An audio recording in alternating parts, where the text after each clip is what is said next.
¿Qué tal le fue ese examen? ¿Bien? ¿O mal?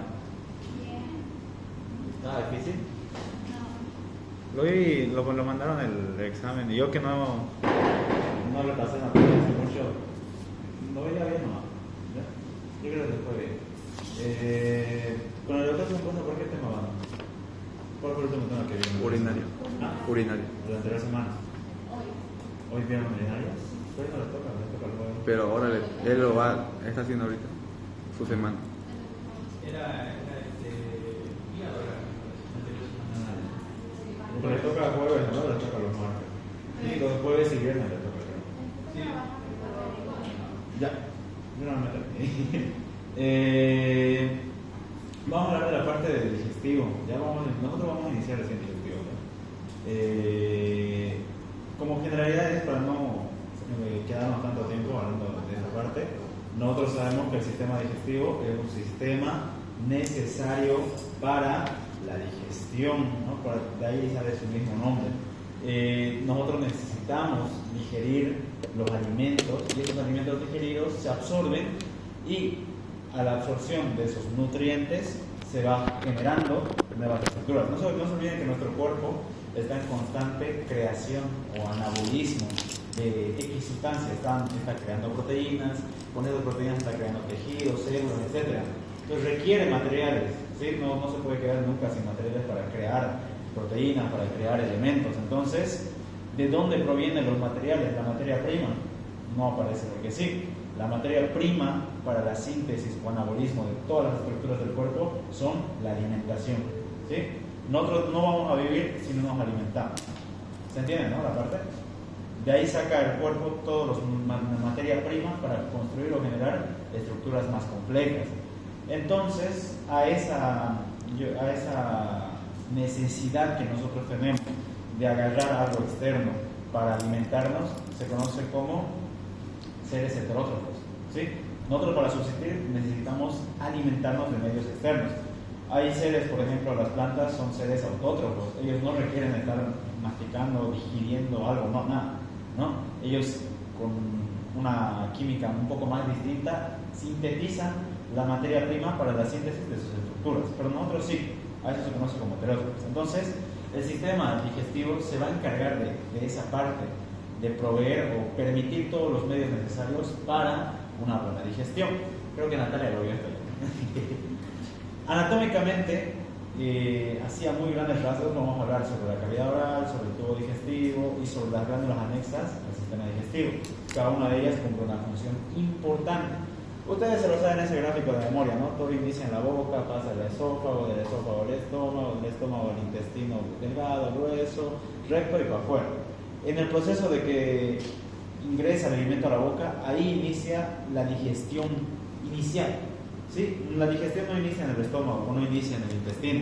En el momento que ustedes meten el alimento a su boca, ya están digiriendo el alimento, ¿no? Entonces ese alimento se digiere por algunas enzimas que hay en la saliva, pasa al tubo digestivo, llega al estómago, se encuentra con el ácido y empieza una digestión parcial, pero no total. Se lo pasa al intestino delgado y en el intestino delgado es donde recién la digestión culmina.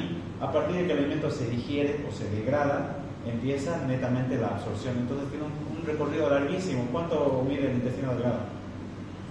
7 metros. 7 metros, ¿no? Entonces 7 metros va a recorrer todo ese alimento para ser absorbido, el alimento digerido. Entonces tiene espacio de sobra. Entonces todo lo necesario se absorbe y lo que no se queda ahí y se compacta en el intestino grueso y se elimina. Listo. Entonces ahí hemos visto un proceso de digestión muy general. Fisiológicamente el sistema digestivo va a estar encargado de funciones como secretar. Secreta todo el tiempo. La saliva es una secreción, el jugo gástrico es otra secreción, el jugo pancreático, el jugo de la bilis, jugos de las glándulas de la mucosa, todos esos son secreciones, ¿no? Entonces el sistema digestivo se encarga de la secreción. También se encarga de la absorción, ¿sí? Tiene capacidad de absorber los nutrientes, principalmente a nivel del intestino delgado. Y tiene una vigilancia inmunitaria importante. No se olviden que el sistema digestivo es un sistema donde van a ingresar miles de patógenos al día, ¿sí? En el alimento que ustedes consumen, yo les apuesto que hay miles de patógenos o microorganismos que están presentes ahí. pero no nos damos cuenta, y peor si la comida es de afuera, ¿no? Y, bueno, tampoco hay que dar, ni siquiera las comidas de los restaurantes más prestigiosos, elegantes, son 0% de bacterias, a ese nivel estamos hablando. Entonces, imagínense que todo el día constantemente estamos introduciendo microorganismos en nuestro sistema digestivo. Si el sistema digestivo no tuviera un componente inmunitario, nos enfermaríamos cada rato, ¿sí? Al igual que la vía aérea, ¿no? No podemos tapar la boca para que no entre nada, o mucho menos las fosas nasales, siempre está en contacto con el medio externo. Entonces tiene un componente inmunitario importante, y en conjunto todas las funciones del sistema digestivo van a confluir en una sola misión común, que es la digestión del alimento, ¿sí? Cuando hablemos de la cavidad oral, ustedes ya se lo saben seguramente anatómicamente, va a tener dos zonas, ¿no? Una zona del vestíbulo. ¿Cuál es la zona del vestíbulo? Es la zona que está entre la parte posterior del labio y la parte anterior de los dientes o de los arcos dentarios. Sí, ese es el vestíbulo de la boca. Posterior a los arcos dentarios se encuentra la cavidad oral propiamente dicha. Y en la cavidad oral propiamente dicha ahí encontramos el paladar duro seguido del paladar blando, encontramos las caras laterales o caras internas de la boca, encontramos las amígdalas palatinas y un órgano muy importante, predominantemente muscular, que es la lengua, ¿no? ¿Podemos ver otras estructuras anexas? Claro que sí. Fijémonos acá. Asociado también a la cavidad oral encontramos componente inmunitario.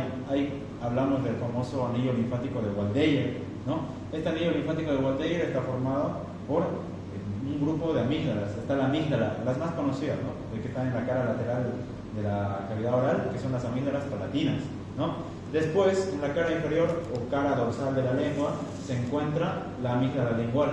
A nivel de la cavidad nasal, yo creo que les había comentado esto, tenemos las amígdalas tubáricas, que están al lateral de donde desemboca el conducto de Eustaquio. Y tenemos una en el techo de la nasofaringe, que es la amígdala faríngea. Todos esos son componentes inmunitarios, que ya lo conocemos, ¿no? Y van a estar ahí nódulos linfáticos con los respectivos linfocitos que van a encargarse de estar vigilando, ¿no? Al tanto de que no pase nada. También asociado a la cavidad oral tenemos las glándulas salivales mayores. ¿Ya? Estas glándulas salivales mayores se van a encargar de la producción de saliva. Fíjense que tenemos tres glándulas importantes, ambas son par, ¿no? Tenemos dos. La glándula parótida, que sería la más prominente, tenemos la glándula submandibular y la sublingual, ¿sí? Fíjense que todas estas glándulas tienen conductos de desembocadura. A ver, rebota mi puntero en el televisor.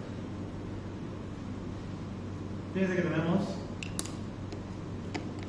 conductos de desembocadura de las glándulas. Cada uno de esos conductos recibe su nombre, ¿no? También se lo saben, pero ahorita se lo voy a explicar, si se olvidaron, lo voy a hacer repasar.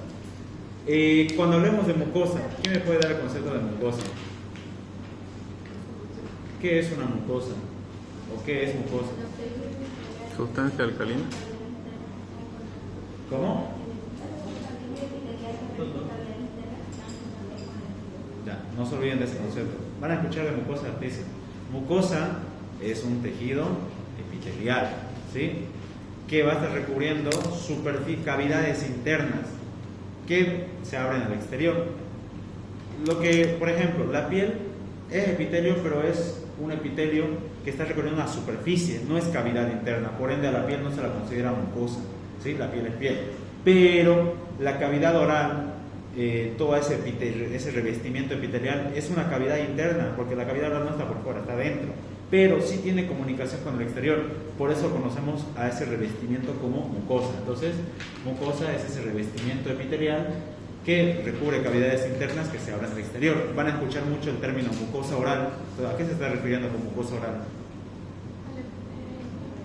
Al epitelio del revestimiento que está en la boca. Mucosa nasal, al epitelio del revestimiento de la nariz o de la cavidad nasal. Mucosa vaginal, ¿a qué se va a referir? Al revestimiento epitelial que está recubriendo el canal vaginal. Mucosa anal, lo mismo, ¿no? Entonces quiero que me entiendan que mucosa es ese componente epitelial que reviste esas cavidades internas que se abren a un exterior, ¿ya? Ahora, en la cavidad oral nosotros vamos a tener tres tipos de mucosa, ¿sí? O tres tipos de revestimiento epitelial, ¿no? Por así decirlo. Cada uno va a variar en ubicación y en morfología del epitelio. Fíjense, vamos a hablar de la más fácil, la mucosa de revestimiento. La mucosa de revestimiento, el epitelio es un epitelio plano estratificado, ¿ya? Esta mucosa de revestimiento, fíjense que está tapizando o revistiendo la superficie interna de los labios, ¿ya? Es decir, donde está en contacto con el vestíbulo oral, está recubriendo la superficie interna de las mejillas y está recubriendo la cara ventral de la lengua, ¿sí? A ver, vamos. Acá. Fíjense, todo este sector que es cara interna de los labios, ya, o es el vestíbulo oral, tiene una coloración un poco más rojiza, pero ahorita vamos a explicar el por qué. Y fíjense, a nivel de los dientes o las encías, tienen otro tipo de coloración la mucosa, ¿ya? Aquí vamos a hacer una diferenciación. Todo lo demás es mucosa de revestimiento y la mucosa masticatoria tienen solo relación con los dientes, porque no se olviden, tenemos tres tipos de mucosa: la mucosa masticatoria, la mucosa de revestimiento y la especializada, que es muy fácil de reconocer, ¿no? Pero partamos entre la revestimiento. La revestimiento va a estar recubriendo toda la cavidad oral, ¿sí? Menos la zona de los dientes, las encías o los arcos dentarios. Ese sector de los dientes va a estar recubierto por la mucosa masticatoria, por eso tiene ese nombre. Mucosa masticatoria tiene relación con los elementos que participan en el proceso de masticar. Entonces el epitelio va a ser un poco diferente. Y la especializada la vamos a hablar al final. ¿Cuál es la gran diferencia entre la mucosa masticatoria y la mucosa de revestimiento? Fíjense que la mucosa masticatoria es un epitelio plano estratificado, queratinizado o paraqueratinizado, ¿sí? Y la mucosa de revestimiento es solo un epitelio plano estratificado, y ahí murió. ¿Se acuerdan cómo uno diferenciaba un epitelio plano estratificado de un plano estratificado queratinizado?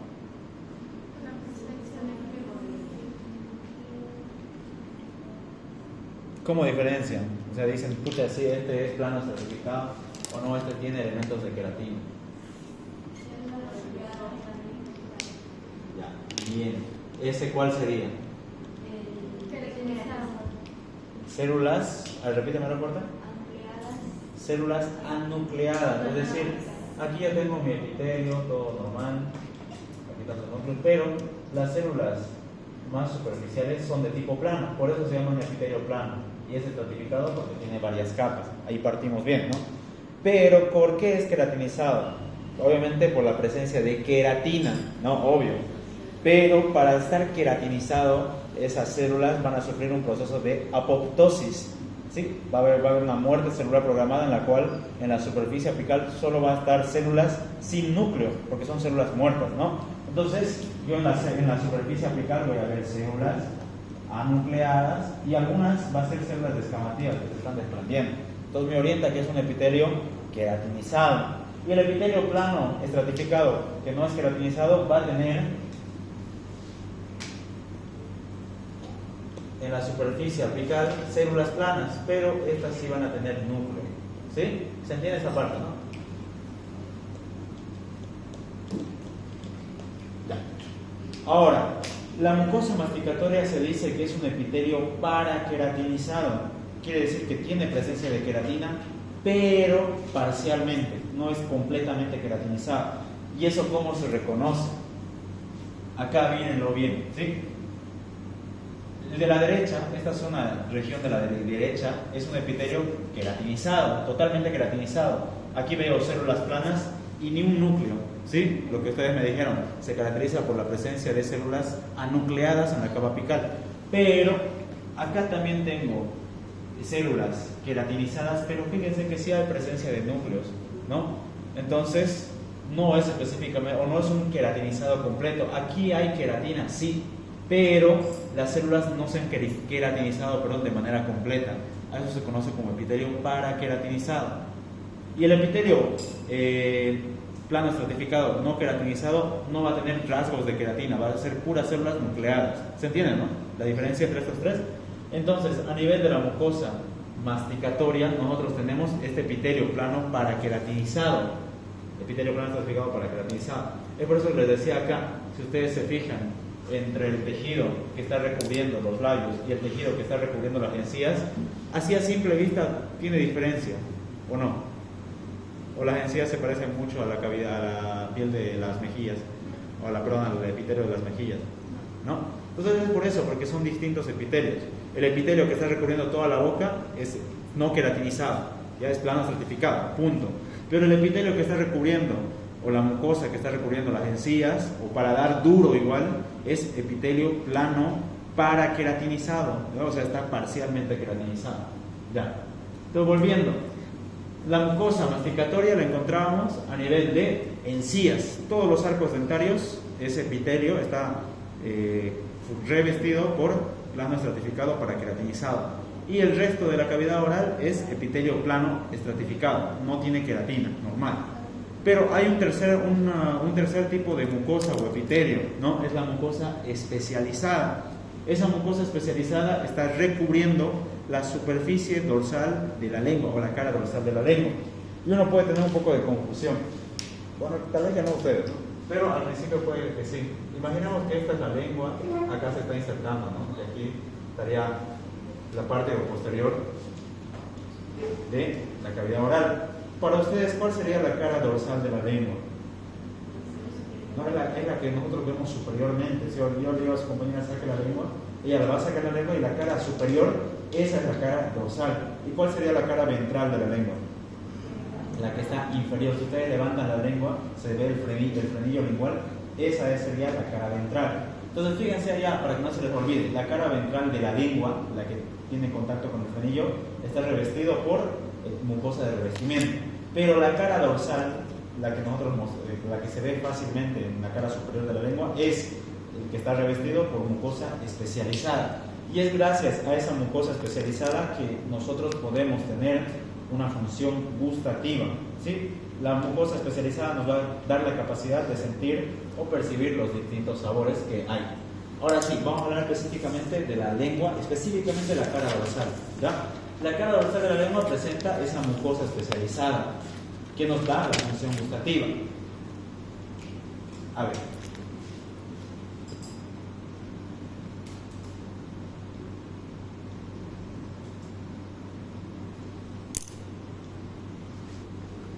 En nuestra lengua, o en la superficie dorsal de nuestra lengua, está lo que se conoce como papilas linguales, ¿sí? Estas papilas linguales me van a ayudar a mí a poder captar mejor el sabor, o básicamente son las que se encargan de la función gustativa. Fíjense que en la cara dorsal de la lengua tenemos 4 tipos de papilas gustativas, y hay una pregunta de examen interesante acá. Fíjense que tenemos las papilas filiformes, las papilas fungiformes, las caliciformes y las foliadas, que ahorita vamos a explicar por qué se caracterizan. Pero acá les puse en rojo y en mayúscula, y por poco te lo pongo más grande. Las papilas filiformes no poseen botones gustativos, por ende no poseen función gustativa. Para que una papila pueda captar un sabor tiene que tener un botón gustativo, que ahorita vamos a ver qué son los botones gustativos. Pero para que me vayan entendiendo, los botones gustativos son pequeños aglomerados de células neuroepiteliales que van a encargarse de la recepción de los sabores. Si una papila no tiene un botón gustativo, por ende no tiene función gustativa, o esta papila no se va a encargar de captar el sabor. Entonces fíjense que la única papila de la lengua que no capta sabores o no tiene función gustativa es la filiforme, ¿sí? Eso suele ser una pregunta de examen. Pero curioso que la papila filiforme, que no tiene función gustativa, es la que está distribuida ampliamente en la lengua, es la que más tenemos, ¿sí? De todas las papilas que están ahí. Vamos a ver ahorita para qué. Después también tenemos papilas fungiformes. Las papilas fungiformes, lo dice por el nombrecito, se le acuñica porque tiene una forma de honguito, ¿sí? A placa histológica. Las papilas caliciformes son papilas bastante grandes que tienen surcos laterales de desembocadura de unas glándulas importantes, y las papilas foliadas, que son pequeñas estrellaciones laterales de la lengua. Estas papilas poseen una ubicación específica en la lengua, ¿ya? Y vamos a ver ahorita lo voy a decir para ver si podemos ver las papilas, ya, pero se nota ya. Las papilas filiformes no las vamos a notar porque son predominantes, abundantes y son microscópicas. Las papilas fungiformes sí se notan como pequeñas manchas rojas de distribución en la lengua. Si nosotros ahorita le pedimos a cualquiera de ustedes saque la lengua, agarramos una linterna para observar, vamos a ver que si le echamos una vista muy aguda, vamos a ver pequeñas manchas rojitas. Obviamente hay situaciones en que eso es patológico, no siempre están ahí, ¿no? Pero esas generalmente coinciden con las papilas fungiformes. Ahora, las papilas caliciformes, estas no hay ni dónde perderse. Estas papilas caliciformes tienen forma de cúpula y están ubicados por detrás, anterior a la vela lingual. Acá tenemos la lengua, ¿no? Por la zona posterior hay una V, y eso se lo saben. En el centro de la V hay un foramen que se conoce como foramen ciego, ¿no? Acá están ubicadas las papilas caliciformes. Y se nota en la imagen al menos de ese tejido de lengua. Por ejemplo, acá. Esta de acá es una, fíjense que aquí hay otra, fíjense que aquí hay otra, aquí hay otra. Se nota, ¿no? Lo está señalando igual el título. Esas solo se encuentran ahí, ¿sí? No están en otro lado. Ahora, las papilas foliadas son estriadas o parecen estriadas y están acá en los bordes laterales de la lengua. Se ven como pequeñas rayitas, como que tiene la lengua esto. Se nota, ¿no? Ahí, al menos. Esas son las papilas foliadas. Si ustedes quieren verlo, pueden pedirle en su familia, decirle, a ver, muestra tu lengua 10 segundos a tu hermanita, para ver. Y se nota bien, o si quieren ahorita pueden practicar entre ustedes, ¿ya? No pasa nada. Ahora, histológicamente, las papilas filiformes son como pequeños pelitos, ¿ya? Y son de amplia distribución. No tienen botones gustativos, por ende no tienen función gustativa. Las papilas fungiformes son papilas que tienen forma de hongo, ¿no? Por eso se llaman así. Y fíjense que las papilas caliciformes son las más grandes, tienen una forma de cúpula o domo, pero se caracterizan porque estas tienen surcos o bordes laterales, y por esos surcos van a desembocar unas glándulas. ¿Sí? Aquí va a haber unas glándulas, y ahí también se nota. Estas glándulas se conocen como las glándulas serosas, o como lo dice Ross, las glándulas de von Ebner, que tiene solo relación con las células, con las glándulas caliciformes. ¿Se entendió hasta ahí? Ya. Ahora quiero que se fijen bien y echen mucha vista de halcón. En la papila caliciforme, fíjense que hay zonas que están así, y son zonas opacas. ¿Se nota? ¿Lo notas, Miguel? Bueno, lo que está oscuro. Acá. Fíjense que sus bordes laterales hay pequeñas zonas opacas. ¿Ya? Esos son los botones gustativos. ¿Sí? Fíjense que la caliciforme va a tener, también tiene la foliada. La foliada tiene una forma característica que es... ¿sí? Y la filiforme tiene forma de pelito, entonces no hay donde perderse. La foliada también presenta corpúsculos gustativos, al igual que la fungiforme. La única que nunca vamos a ver un corpúsculo gustativo es en la... al revés. En la filiforme nunca vamos a ver un corpúsculo gustativo. En la foliada, en la fungiforme y en la caliciforme, siempre. Pero un dato más de la caliciforme, no se olviden, estas glándulas de von Ebner siempre están ahí, desembocando en esos surcos laterales de la glándula. ¿Qué es entonces el botón gustativo que estamos hablando? Es un grupito de células, de tres tipos de células. Están las células neuroepiteliales, están las células de sostén o de soporte y las células basales. Se parece un poco a la mucosa olfatoria, ¿no? Tenía células receptoras olfatorias, de sostén y basales, ¿no? Fíjense, estos botones gustativos van a tener un espacio superior por el cual van a ingresar las moléculas del sabor, ¿no? Este espacio se le conoce como un pequeño poro. Es una pequeña apertura del botón gustativo que se conoce como poro gustativo. A través de este poro gustativo van a ingresar las moléculas y van a interactuar con las células neuroepiteliales. Estas células neuroepiteliales van a transmitir la señal a un nervio aferente y eso lo van a transmitir a una zona específica del sistema nervioso para deducir qué sabor estamos captando. Más o menos se entiende, ¿no? Entonces estos botones gustativos son los que reciben. Histológicamente, ¿cómo se diferencian? Un poco complicado, ¿ya? Podemos decir que las células sensoriales o las células neuroepiteliales tienen núcleos bien definidos, pero de tinción opaca. En cambio, las células de sostén tienen núcleos de tinción más intensa, ¿no? Pero de por sí es difícil de reconocer si es una célula de sostén o una célula sensorial. Y las células basales siempre están en la capa basal para regenerar las células que se requieran. Ahora vámonos con la parte interesante. El cuerpo humano, o fisiológicamente el ser humano, tiene la capacidad de reconocer 5 sabores, ¿sí? No hay 5000 sabores, ¿no? No hay como que este sabor es de la hamburguesa y este sabor es de la pizza, no son diferentes sabores, sino que es la mezcla de los 5 sabores básicos que el cuerpo puede reconocer, y eso nos da esa sensación de sabor específico del alimento que estamos consumiendo. Fíjense que el cuerpo tiene capacidad de detectar lo salado, ¿no? Sabe si algo está salado, sabe si algo no está salado. Lo dulce, sabe si algo es dulce, sabe si algo no es dulce. Lo amargo y lo agrio, ¿sí? Amargo es ese sabor, no es ácido, ¿no? Es como ese sabor, ¿cómo lo puedo decir? ¿Cómo? Es como agarren bicarbonato y pongan en la lengua y van a entender, ¿ya? Y el agrio o ácido es el sabor, ¿no? Que cuando chupamos limón, cuando tomamos algo ácido, ¿sí? Y hay un sabor especial que es el sabor umami. ¿Les han dicho o le dijo el doctor de casualidad qué significa umami?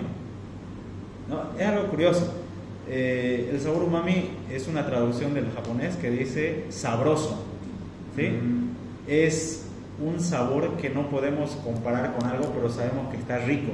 Sí, es un sabor que no podemos decir, pucha, ¿qué es? Pero está rico, no sabemos qué es. Ese es el sabor umami.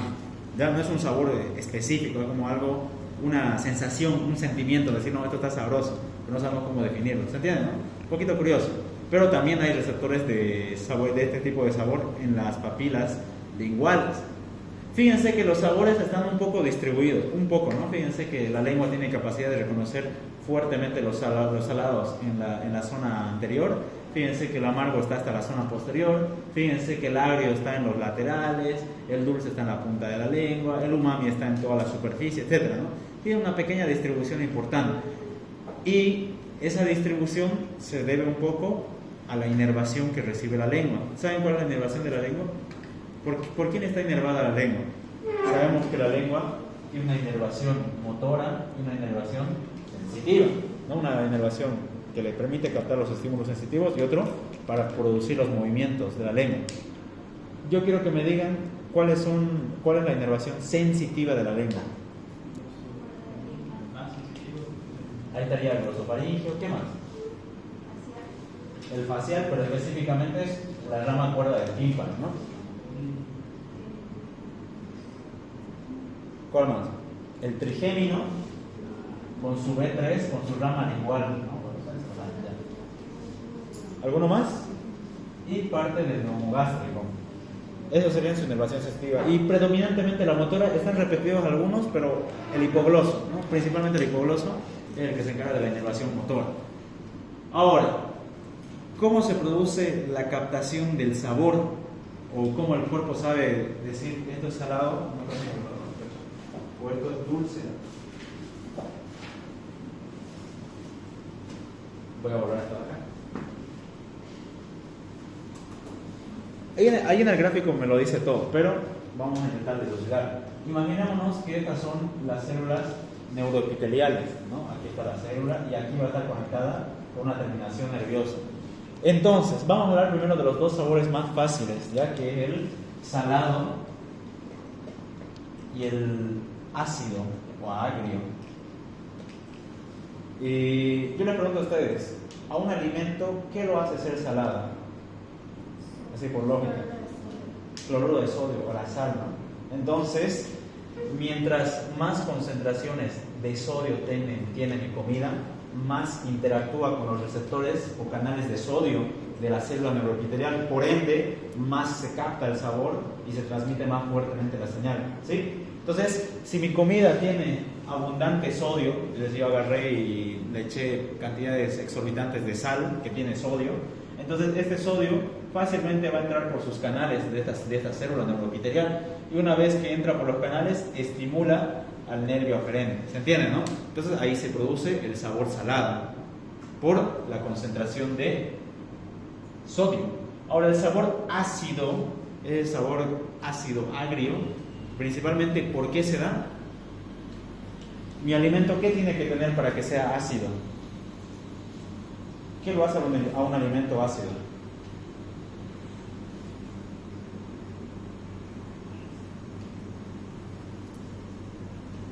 ¿Nadie? A ver, si hablamos de pH, ¿sabes? Decimos que algo es ácido y algo es básico. ¿Qué le hace ser algo ácido? Los hidrogeniones, ¿sí? O los protones. Estas moléculas de aquí son los que lo hacen ácido. Mientras más tenga esto en mi escala de pH, más ácido va a estar. Y mientras menos tenga, más básico, ¿no? Entonces un alimento ácido, por ejemplo, ustedes agarran un zumo de limón y miden su pH ácido. ¿Pero por qué? Porque ese zumo de limón tiene grandes cantidades de hidrogeniones. Lo mismo, si mi alimento tiene grandes cantidades de protones, va a entrar por sus respectivos canales de protones. Entonces fácilmente va, estimula y se produce el sabor agrio, el sabor ácido. Y lo mismo con el sodio. Si mi comida tiene mucho sodio, va a ingresar por su respectivo canal de la membrana y va a estimular el sabor salado. No, esos serían los más fáciles. Pero fíjense que el amargo, el dulce, el umami tienen receptores específicos, ¿no? No lo preguntan, pero es para que conozcan. Los más fáciles son el salado y el agrio, el ácido. Y el umami, el amargo y el dulce van a requerir unión con receptores específicos. Todas esas moléculas interactúan, se conocen como moléculas sápidas, ¿sí?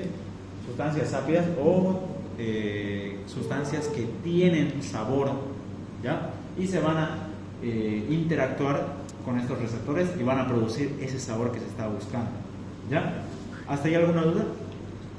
No es muy complejo y casi no lo preguntan, casi. Hablando del tejido dentinario, ¿ya? Nosotros tenemos en la cavidad oral piezas dentarias. Y esas piezas dentarias, ¿cuál es su principal función de las piezas dentarias? Triturar el alimento, triturar, desgarrar, masticar, en resumen, el alimento, para que ese alimento sea más fácil de que las enzimas ataquen sobre él o la saliva y podamos deglutir, ¿ya? Entonces, cuando uno es infante o cuando uno es niño, tiene un total de 20 piezas dentarias, ¿no? 10 en el arco superior, 10 en el arco inferior. Estas se conocen como los famosísimos dientes de leche o dientes primarios. Pero las personas o todo lo del ser humano cambia por unas piezas dentarias secundarias o definitivas, y son aquellas con las que nos vamos a quedar el resto de nuestra vida. Esas piezas secundarias o definitivas son un número de 32, ¿ya? Y esto me lo quiero anotar acá. Imaginemos que esta es la arcada superior y este es el arco inferior. Y imaginemos que estos arcos están divididos a la mitad. Nosotros decimos que en una mitad hay 8 piezas, en la otra mitad hay 8 piezas y en total en un arco hay 16. Abajo lo mismo, en una mitad del arco hay 8 piezas, en la otra mitad del arco hay 8 piezas, en total 16, y los dos hacen las 32 piezas dentarias que nos queremos. Pero vamos con sus nombrecitos, que cada una de las piezas dentarias tiene un nombre específico. A ver, no es chiste. Agarren el primer diente, los conejitos, de adelante y atrás, y díganme cuál es la forma del diente. Es un diente plano. Si ustedes tocan su muela, por ejemplo, ¿es un diente plano? No. Estos dientes aplanados se conocen como los dientes incisivos. Ya tenemos dos incisivos. Incisivo central, que está más cerca de la línea media, y un incisivo lateral, que está al lado del incisivo central. Esos son los incisivos. Después del incisivo tenemos el famoso diente puntiagudito, que es el canino.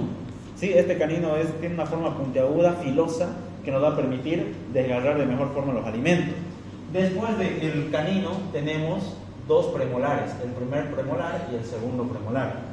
Primer premolar, segundo premolar. Y después de los premolares tenemos el primer molar, el segundo molar y el tercer molar.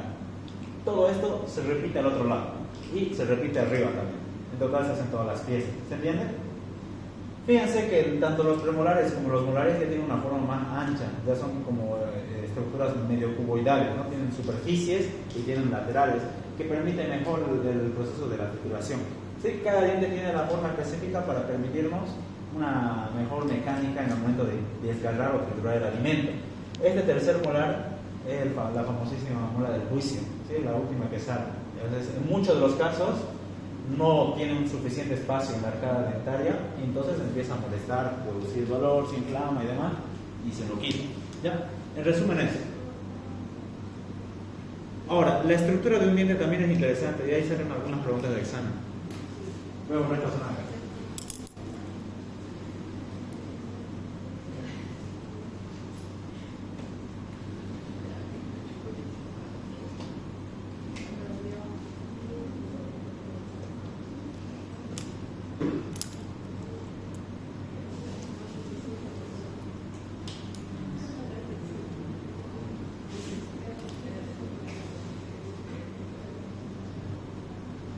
Ya, imaginemos que es una pieza dentaria horrible, por cierto, y esta es la encía que lo está recubriendo. ¿Sí? Vamos a dividir al diente primero por lo que se ve, la porción que nosotros vemos y la porción que está por dentro de la encía o imaginada en la encía. A la porción que nosotros vemos se le conoce como la corona del diente. Todo este sector es la corona. Y la porción que nosotros no podemos observar porque está invaginado, está metido dentro del arco de la encía, es la raíz del diente. ¿Sí? Ahora, esta pieza dentaria, fíjense que tiene varias estructuras, pero le vamos a detallar las más importantes. A nivel de la corona hay una capa externa. ¿Ya? Y se nota clarito, bueno, histológicamente se puede diferenciar. Esta capa externa se conoce como el esmalte del diente. Pero este esmalte se continúa en la raíz, pero en la raíz ya no se llama esmalte, se llama el cemento. No es lo mismo. Ahora, por debajo del esmalte, si ustedes se fijan en el diente, tenemos otra capa más gruesa todavía. A esta segunda capa se la conoce como la dentina. Y esta dentina es dentina tanto en la corona como en la raíz, ¿no? Entonces tenemos básicamente dos, en el diente ya maduro, ya formado, totalmente desarrollado, se distingue el esmalte, la dentina. Y en el caso de la raíz, el cemento y la dentina. Obviamente fíjense que también tiene su cavidad pulpar y a través de ahí ingresan la irrigación y la inervación del diente respectivo. Ahora, no es lo mismo cuando el diente está todavía en desarrollo. El diente primero se desarrolla dentro de la encía o dentro del tejido y recién erupciona. A este órgano, a este diente en proceso de formación se le conoce como el órgano adamantino. ¿Ya? Ahí se está desarrollando recién y después de eso va a erupcionar a través de la encía y va a poder mostrarse al diente tal y como lo conocemos. Entonces, este diente que está en pleno proceso de desarrollo, ¿cuáles son sus capas? Y aquí vienen las preguntas de examen. ¿Ya? La primera capa, ¿cuál era? ¿No? El esmalte. Pero ¿quién produce el esmalte? Primero, ¿qué es el esmalte? El esmalte es un tejido duro, ¿no? Está mineralizado y es uno de los tejidos más resistentes que tenemos en el cuerpo. Le gana al óseo. Ya el óseo es ligeramente menos resistente que el esmalte. Yo le digo esto a los chicos porque a mí me parece interesante cuando les lo aprendí recién. Si ustedes van ahorita y le piden al encargado del anfiteatro préstame el cráneo, agarran y ven en los huesos del cráneo, pueden ver que los huesos están deshaciendo, pero los dientes están intactos, están perfectos los dientes. Entonces es un tejido muy resistente, el más resistente que tenemos en nuestro cuerpo, el esmalte. ¿Quién produce ese tejido resistente? Los ameloblastos. Debajo de la capa del esmalte, por fuera de la capa del esmalte, tenemos un grupo celular. Claro, cuando todavía está en desarrollo. Cuando termina su desarrollo, esta capa de ameloblastos ya no está. Estas son células. Estas células se conocen como los ameloblastos. Y los ameloblastos producen el esmalte. ¿Sí? Este tejido duro lo producen los ameloblastos. Bien. Debajo del esmalte, ¿qué estaba? La dentina. Excelente. Ahora la pregunta es, ¿quién produce la dentina? Igualmente, en la capa interna de la dentina, nosotros vamos a tener otro grupo de células. A estas células se las conoce como los odontoblastos. Y estos odontoblastos me van a producir la dentina. Estas de aquí son preguntas de examen, ¿sí? Los odontoblastos producen la dentina y los ameloblastos producen el esmalte. ¿Se entiende, no? No. Ah, ¿y el cemento quién lo produce? Los cementoblastos. Ya. Con eso estamos. Fíjense esta imagen de acá.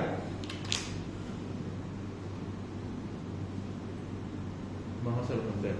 La zona, esta zona de acá, es la zona de los ameloblastos. Lo que estamos viendo acá, básicamente. ¿Qué forma para ustedes tiene un ameloblasto? ¿Qué forma les parece el ameloblasto? Fíjense que ahí están células, una al lado de la otra. Están así.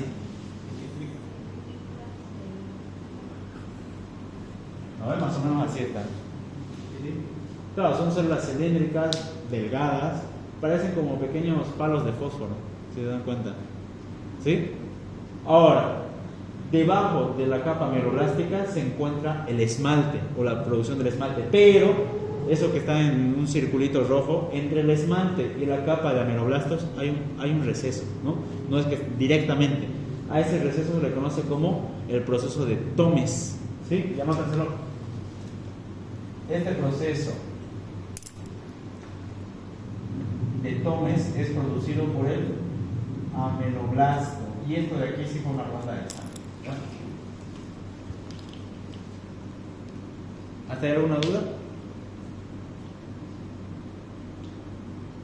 Ya.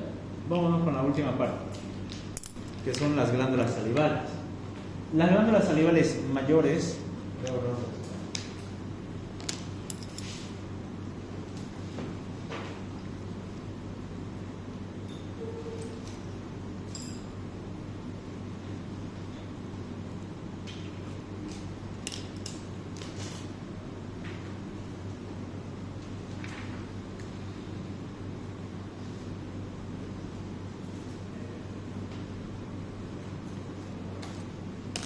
Ya. Entonces las glándulas salivales mayores ya las conocíamos, ¿no? Era la parótida, la submaxilar, la sublingual. Cada una de esas glándulas tiene su nombre, ¿no? Por ejemplo, el conducto de la parótida se conoce como el conducto de Stensen. ¿Se acuerdan dónde desemboca el conducto de Stensen? ¿Dónde? Segundo molar superior, tanto en el lado izquierdo como en el lado derecho, ¿ya? A ese nivel. Es chistoso, ¿no? O sea, yo no me había puesto a pensar bien hasta que lo aprendí. Por algo los odontólogos, cuando te tienen que hacer un proceso, te ponen unos algodones a ese nivel, ¿no? Para tapar el conducto de la parótida y evitar que se secrete saliva, ¿no? Curioso, yo no sabía. Entonces ese conducto de Stensen desemboca a nivel de los molares superiores. Ahora, el conducto de la submaxilar o de las glándulas submaxilares, que se llama el conducto de Wharton, ¿dónde desemboca? ¿Se acuerdan? A los bordes laterales del frenillo lingual, ¿sí? El frenillo lingual tiene donde nace a los bordes laterales. Y después tenemos los conductos de las sublinguales, que es el rivinus. Esos son pequeños conductitos y algunos se anastomosan con el conducto de Wharton, ¿no? Entonces no podemos decir específicamente dónde desemboca, sino desemboca en varias áreas, pero de la cara ventral de la lengua. Seguimos en la cara ventral de la lengua. ¿Ya? Ahora, histológicamente, ¿se acuerdan de esta parte? Tengo una glándula que tiene un conducto y una superficie, se conoce como una glándula exócrina, ¿no? Esta es una glándula exócrina. A las glándulas exócrinas se les caracterizaba por algo, porque tener un conducto y por tener una porción secretora, una porción, aquí se sintetiza el contenido. ¿Ya? Aquí se sintetiza el contenido y todo eso lo transportan a través de un conducto y lo secretan en la superficie. A la porción secretora, ¿cómo se le conocía también? Adenómero. ¿Ya? Excelente. La porción secretora o adenómero. Y en este caso incluso fíjense que le llaman acino, ¿sí? Por la forma acinosa que tienen. Ya. Histológicamente vamos a tener tres tipos de acinos, ¿sí? O adenómero tal vez, si le quieren llamar así. Vamos a tener un acino mucoso, un acino seroso y un acino mixto. Y esto va a depender de qué. En nuestro acino, en nuestro adenómero, vamos a tener células de este tipo. Imaginemos que esto es un adenómero, un acino. Vamos a tener células que tienen una tensión muy intensa.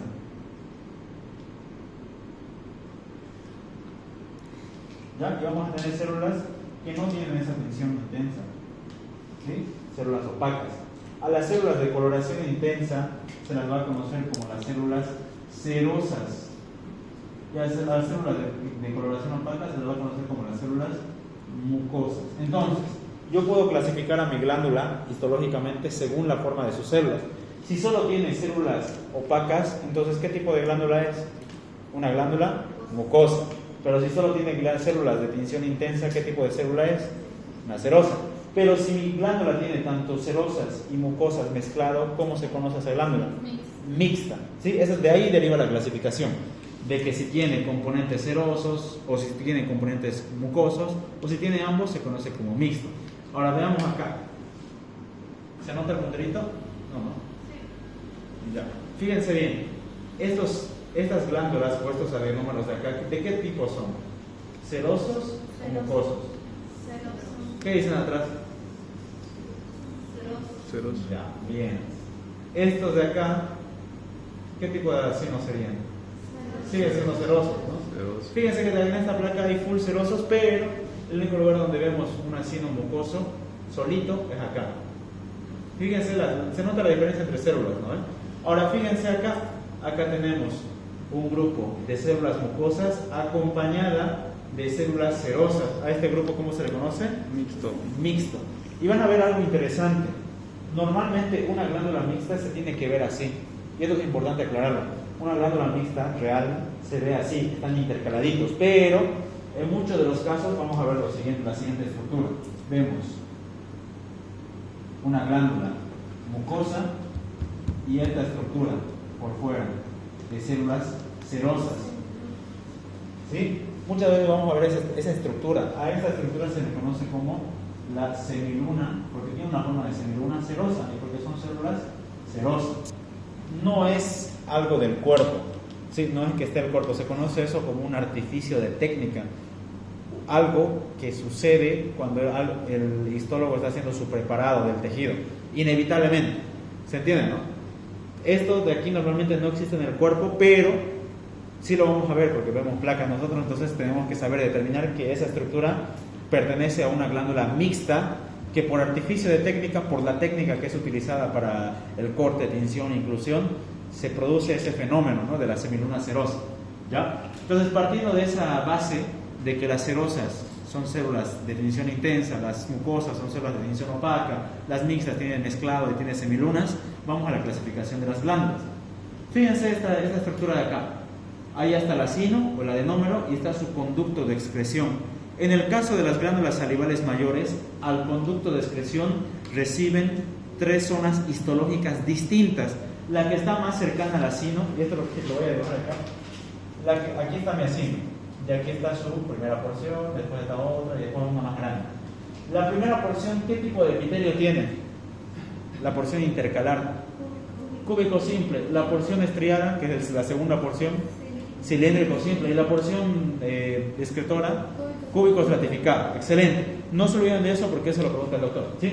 Entonces, fíjense, a todo este conjunto, a toda esta estructura de acino, más su conducto intercalar, su conducto estriado, su conducto excretor, todo ese conducto recibe un solo nombre que es cialona, ¿sí?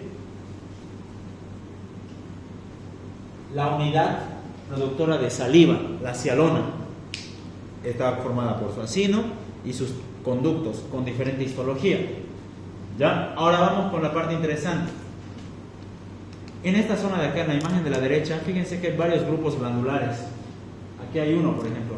Esos grupos glandulares de la imagen, ¿de qué tipo son? ¿Serosos, mucosos, mixtos? No. Fíjense estos de acá, por lo menos. Estos de acá, excepto el del centro. El centro es un conducto, es decir, lo que estamos viendo allá. Pero lo demás, ¿qué es? ¿Seroso o mucoso? Ceros. ¿Qué dicen todos? Ceroso, está bien. El de acá, estos acinos de aquí, ¿son cerosos o mucosos? Cerosos. Bien. Los de acá, a ver. Los de acá.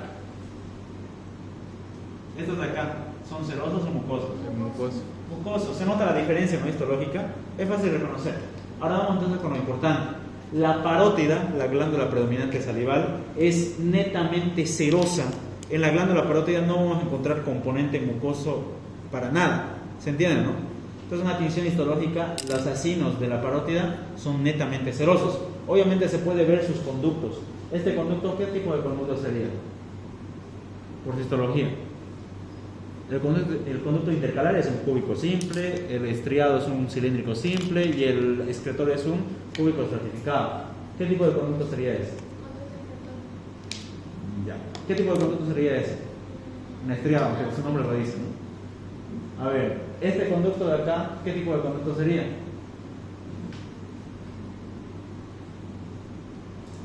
Es de acá, estriado. Y estos conductos de acá, fíjense, ¿qué tipo de conducto serían? El de allá arriba, por ejemplo, y se nota bonito el de arriba. ¿Qué tipo de conducto sería? Excretores, ¿no? Por la estratificación de sus células. Vamos bien. Partamos, no me distraje con los conductos. La parótida es una glándula netamente serosa, pero tiene algunas células adipocíticas o adipocitos. ¿Sí? No es que son serosos, son adipocitos que ya lo conocemos de toda la vida. En muchos de los casos se puede llegar a confundir, y esto lo tengan mucho ojo, se puede llegar a confundir la histología de una parótida con la histología de un páncreas, ¿no? Pero, para no alargarnos, les voy a dar eso cuando hablemos de páncreas. ¿Cómo lo diferenciamos? Pero desde ya les adelanto que el páncreas, solo el páncreas tiene adipocitos. Va. Solo la parótida tiene adipocitos, al revés. Solo la parótida tiene adipocitos, el páncreas no. Ahora, la submandibular, fíjense que tiene glándulas mixtas, las que nosotros ya conocemos, pero vayamos con práctica. La imagen de la izquierda evidentemente es una glándula. ¿Qué tipo de glándula? Ya, fíjense que predomina lo seroso, igual en la derecha. En la derecha vemos puros acinos serosos. Entonces, es una glándula parótida, está bien eso. El conducto que nosotros podemos observar de esta glándula, ¿qué tipo de conducto sería? Estriado. ¿Por qué? Claro, por las estriaciones laterales y por el epitelio cilíndrico simple. Y esto me olvidé decirles, y bien que me hizo acuerdo. El conducto estriado, que es un conducto de células cilíndricas, tiene estriaciones, por eso también recibe el nombre de estriado, en su borde lateral. Ya, eso, y aparte el epitelio me ayuda a determinar que estoy viendo un conducto estriado. Vamos bien. Bueno, eso era todo. ¿Ya? Nos queda tiempo, saquemos micrófono.